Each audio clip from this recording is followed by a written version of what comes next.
ভারতের ক্ষমতাসীন বিজেপি শিবিরের উদ্দেশ্যে কংগ্রেস নেতা রাহুল গান্ধী বলেছেন, আমাদের সমস্ত মহাপুরুষরা অহিংসার কথা বলেছেন, কিন্তু যারা নিজেদেরকে হিন্দু বলে দাবি করে তারা শুধু হিংসা, ঘৃণা, অসত্যের কথা বলে। আপনারা হিন্দুই না। গতকাল সোমবার লোকসভা অধিবেশনে তিনি এসব কথা বলেন। তার এমন রাহুলের বক্তব্যে উত্তপ্ত হয়ে উঠে সংসদ। পাল্টা জবাব দেন প্রধানমন্ত্রী নরেন্দ্র মোদীও।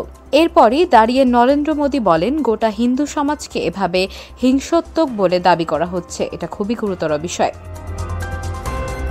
মোদীর জবাবে রাহুল গান্ধী বলেন, নরেন্দ্র মোদী সমগ্র হিন্দু সমাজ নন, বিজেপি পুরো হিন্দু সমাজ নয়, আরএসএস সমগ্র হিন্দু সমাজ নয়, এটি বিজেপির কোনো চুক্তিও নয়।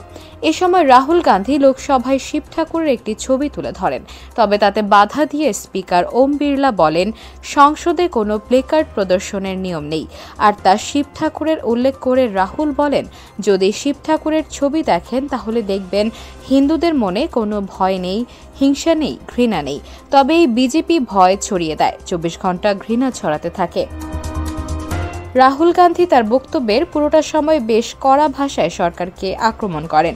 তিনি আরও বলেন, ভারতের ধারণা, সংবিধান এবং বিজেপির প্রস্তাবিত ধারণার বিরুদ্ধে লক্ষ লক্ষ লোকের উপর নিয়মমাফিক আক্রমণ করা হচ্ছে। আমার উপরেও আক্রমণ করা হয়েছে। বিরোধীদের অনেকের উপর ব্যক্তিগতভাবে হামলা হয়েছে। যারা যারা ক্ষমতার সম্পদের কেন্দ্রীভূত করার বিরোধিতা করেছেন তাদেরকে আক্রমণ করা হয়েছে। আর যারা দরিদ্র, দলিত, সংখ্যালঘু ও আদিবাসীদের বিরুদ্ধে আগ্রাসনের বিরুদ্ধে প্রতিরোধ গড়ে তুলেছিলেন তাদেরও নিশ্চিহ্ন করার চেষ্টা হয়েছে।